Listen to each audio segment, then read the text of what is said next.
যে আবরণের মধ্যে থাকে, যে নিজেকে লুকিয়ে রাখে, যে আল্লাহর কসম তাকেই নবী বলছে নারী বলে। নারী বলে, মহিলা বলে কাকে?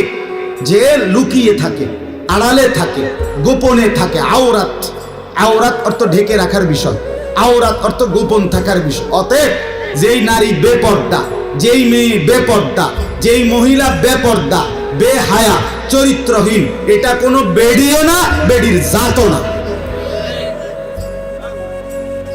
এটা কোনো বেডির জাতও না।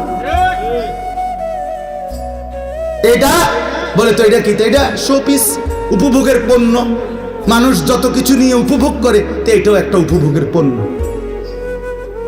নারী তাকেই বলে, মহিলা তাকেই বলে যে নিজেকে আড়াল রাখে, যে নিজেকে গোপন রাখে, যে নিজেকে লুকিয়ে রাখে, যে নিজেকে পর্দায় রাখে।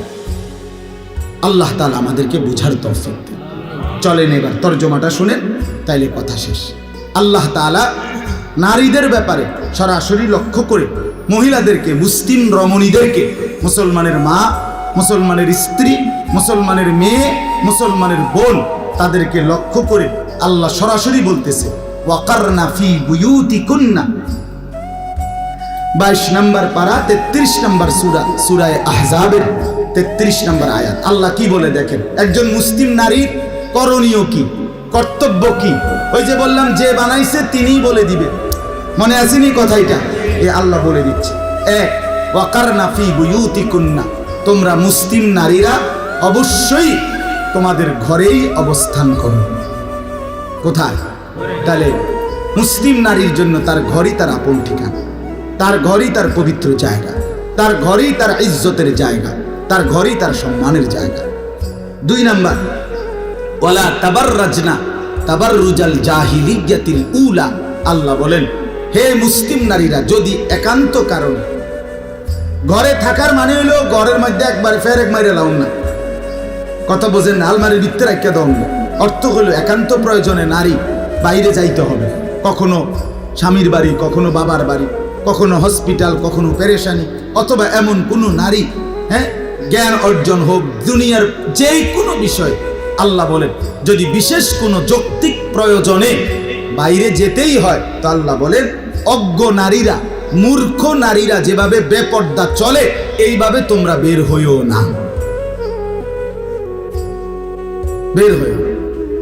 জাহিল, অজ্ঞ, মূর্খতা যুগের নারীদের মতো সেজে গুজে রঙ্গে ঢঙ্গে বের হইও, বের হইও। এই জন্য মনে রাখবেন, সমস্ত বেপর্দা নারী মূর্খ। সমস্ত বেপর্দা নারী কি বলেন না? মূর্খ, মূর্খ। 3 নাম্বার, আল্লাহ বলেন ওয়া আকিমনাস সালাহ, মুসলিম নারীরা 5 ওয়াক্ত নামাজ আদায় করো। 4 নাম্বার, ওয়া আতিনাজ যাকাত, বছর শেষে হিসাব করে যাকাত দাও। 5 নাম্বার, ওয়া আতিউল্লাহ ওয়া রাসূলা, জীবনের সব কাজে, সব বিষয়ে আল্লাহ এবং তার রাসূলের আনুগত্য করো। এখন বলেন তো আপনি, একজন মুসলিম মা, বোন, নারী, মেয়ে, এগুলি যদি ঘরে থাকতে হয়, পর্দা করতে হয়, 5 ওয়াক্ত নামাজ পড়তে হয়, হিসাব করে যাকাত দিতে হয়, আল্লাহ রসুলের আনুগত্য করতে হয়, তাকে কিছু শিখতে হবে কিনা, জানতে হবে কিনা? তো এ যদি এটা নাই শিখে, তো এটা কোত্থেকে জানে? এই জন্য মুসলিম নারীদেরও তাদের পর্দা ঠিক রেখে, শরীয়ত ঠিক রেখে জ্ঞান অর্জন করা, কোরআন সুন্নাহর ইলম অর্জন করা উচিত। এরপরে আল্লাহ বলেন, হে